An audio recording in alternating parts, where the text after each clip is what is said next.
আমার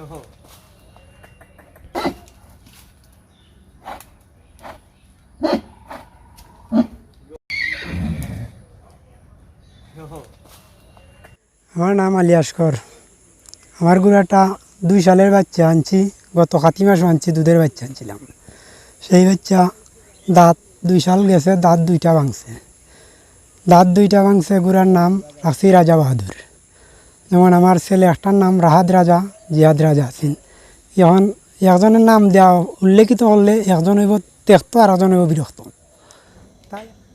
সুনামগঞ্জের শান্তিগঞ্জ উপজেলায় খাটালিয়া গ্রামের গুড়া শৌখিন আলী আসগর। বাবার নাম তস্কির আলী তালুকদার। বাপদাদার আমল থেকে গুড়া পালন করেন তারা। অতীত ঐতিহ্য ধরে রাখতে আলী আসগর পালন করছেন গুড়া। তার গুড়ার নাম রাজা বাহাদুর। তার 2 ছেলের নামের সাথে মিলিয়ে নাম রেখেছেন রাজা বাহাদুর। আসুন আলী আসগরের কাছ থেকে আমরা জেনে আসি ঘোড়া পালনের বিস্তারিত। এবার বর্তমানে দৌড়াইছি, 4টা মেলা গাইছি। 4টা মেলা 34 নম্বর সাম থেকে আমার বাচ্চাটা ইয়া 16 নম্বর সাম পর্যন্ত মাথা দিছে। আর মেলা গাইতে আল্লাম না রমজান আসছে। ঘোড়াটার উচ্চতা আছে 49 ইঞ্চি বর্তমানে। বাচ্চা তো দাঁত 2টা ভাঙছে বর্তমানে। বাচ্চা তো আরও 1-2 ইঞ্চি আইব বাচ্চা। সুকিন্দার দিয়ে হয়তো একটা আসেন, এটাও সুকিন্দারে আইয়া ধরছেন বা দিলাইছিলাম। তো এইটাও বর্তমানে মনে হয় ফাইলি 1-2 বছর ফাইলে তো সুকিন্দার তো আইলে তো দিমই, তারা তো দিতাম না এমন ধরনের নাই।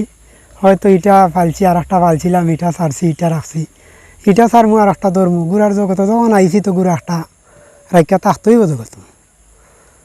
সর্বপ্রথম আপনি ই গুড়ার জগতে কি লাইলা?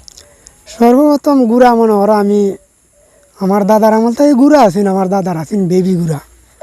তাই এখন মাথা দিলে মনে করো মাইর খাইতো, 2 তার কাছ থেকে পুরস্কার এখন নিতে পারতো না।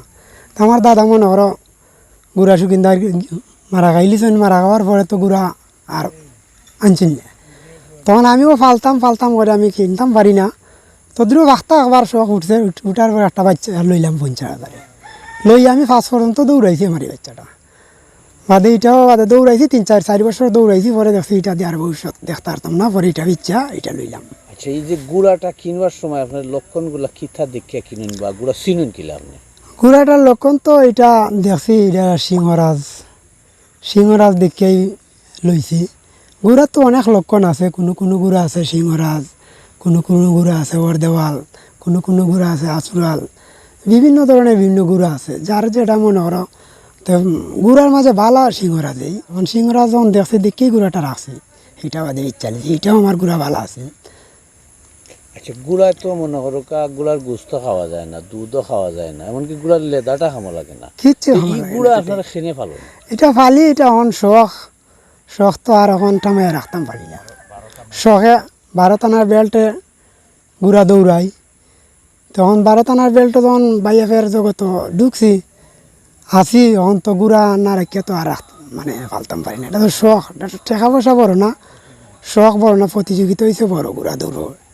আগামীতে তুই আল্লাহ আমারও বাঁচায় আর গুড়ারও দুধে বাঁচায়। চেষ্টা তো চাইরে পাচ্ছে না গুড়ারে তুলতাম, অতটুকুই আমার। কারণ এবার যখন 34 নম্বর সাম থেকে দৌড়িয়া 16 নম্বর সামও ঢুকছে 4টা মেলা গাওয়াতে আমার। এই 4টা মেলার বয়স 4টা মেলাই গেছে, 4টা মেলায় আমার গুড়াটা 16 নম্বর সামও মাথা দিয়েছে। তো ধরো বাচ্চা আছেন তো এবার মনের মাঝে আসেন না দৌড়াইমু, দাঁত এখন 2টা ভাঙছে বর্তমানে। তা আগামীতে তারে প্রেশার দিই, এবার বেশি প্রেশার দিছিলাম না। প্রেশার দিলে অবশ্য আরও তুলতে পারতাম, মেলা আরও 2-1টা গাইলে মনে হয় 10-এর ভিতরেই আমার গুড়াটা খেল নেবে। তখন আমি তো গুড়াটা দৌড়াইতাম পারছি না। রমজান আইছে, রমজান হওয়ার পরে গুড়ার দৌড় বাদ দিলাইলাম, রমজান মাসের দায়। গুড়া তো মনে করো দৌড়াইছি যে এবার আমি একাই। আমার গ্রামে একটা গুড়া, এর দ্বিতীয় কোনো গুড়া নাই। আমার উপরে বেশ করে আমার গ্রামে অনেক মুরব্বী যুবক সবাই এই গুড়ার উপরে আশা ভরসা নেই। মেলা আমার গ্রামে দিচ্ছেন সবাই অনেকে তো অনেক গুড়া পারলেও অনেক মাঠও মেলা দিতে পারেন না। আমি একটা গুড়া পারলে আমি আমার যতটুকু সমর্থন অনুযায়ী আমি একটা মেলা গাইতে পারি। তা আশা ভবিষ্যতে আগামী বছর গুড়া যখন আছে মেলা একটা গাওয়ার গাইমু।